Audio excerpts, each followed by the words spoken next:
आज सुबह सुबह सामायिक करते ही जैसे उठा तो हमारे संघस्थ ब्रह्मचारी भैया राजेंद्र जी ने बताया कि आज गुरुवर विद्यासागर जी महाराज की संलेखना हो गई है।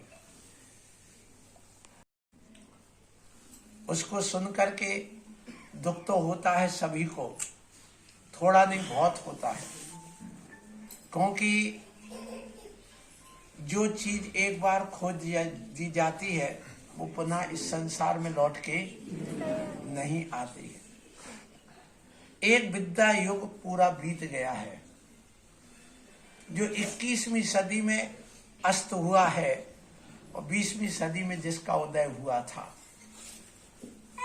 आचार्य शांति सागर जी महाराज के बाद में यदि कोई विशेष आचार्य हुए हैं इस दुनिया में, आचार्य सभी हुए, बहुत हुए, हमारे गुरु महाराज अभिनंदन सागर जी, विपुल सागर जी आदि विद्यासागर सब हुए, लेकिन इन सब में विद्यासागर जी महाराज का स्थान एक अलग ही रहा है।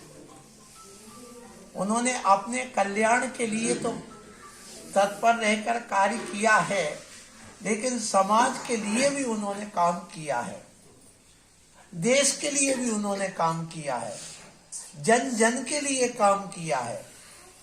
और मैं तो आज भी बताऊं, जब से उनका ये समाचार सुना है तब से मेरे अंदर उनकी वाणी वैसे गूंज रही है जैसे भगवान की दिव्य ध्वनि हो। क्यों? गुरु के वचन और आंवले के गुण,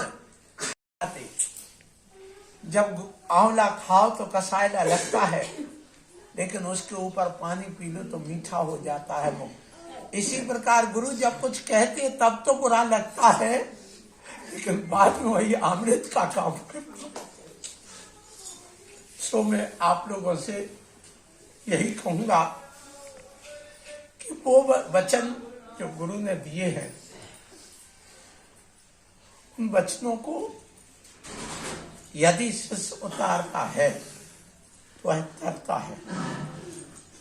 जब वो साक्षात थे तब वो शब्द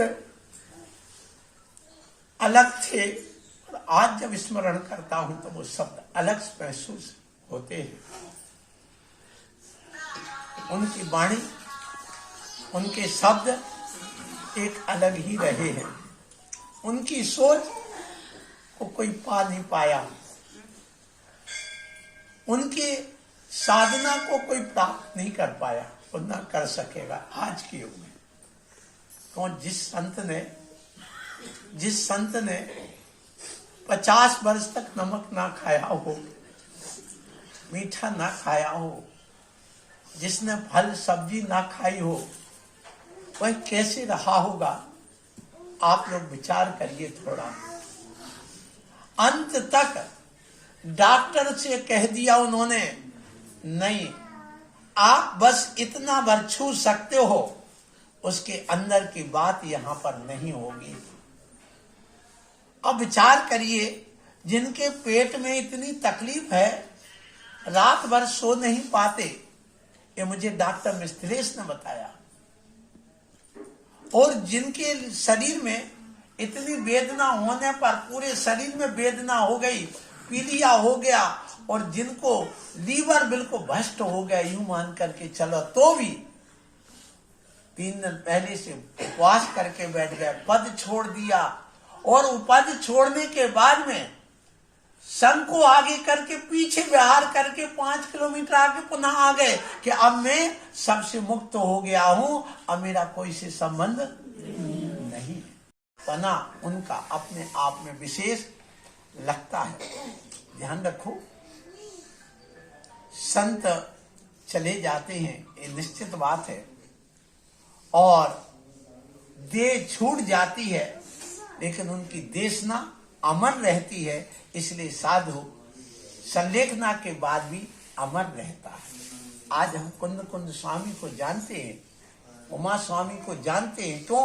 उनकी देशना की वजह से आज उनकी देशना जो आचार्य श्री दे के गए हैं, ये युगों युगों तक रहेगी, इसमें कोई संदेह नहीं है।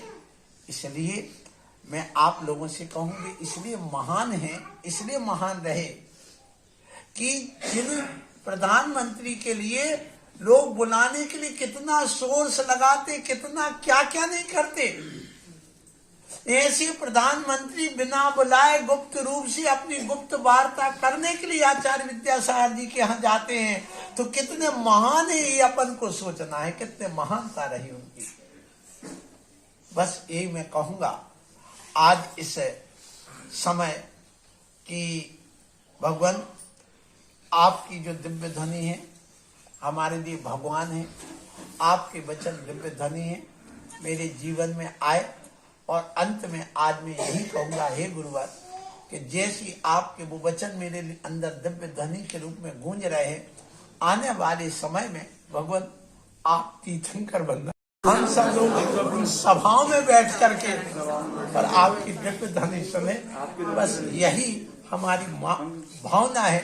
आपके आज इस संलेखना दिवस पर मुझे खुशी भी है और दुख भी है, इसलिए कि खुशी इस बात की कि गुरुवर आपने मुझे कीचड़ से निकाला, और दुख इस बात का है कि आप छोड़ के चले गए, लेकिन आपके वचन मेरे जीवन में काम आते रहे, इसी भावना से नमोस्तु नमोस्तु।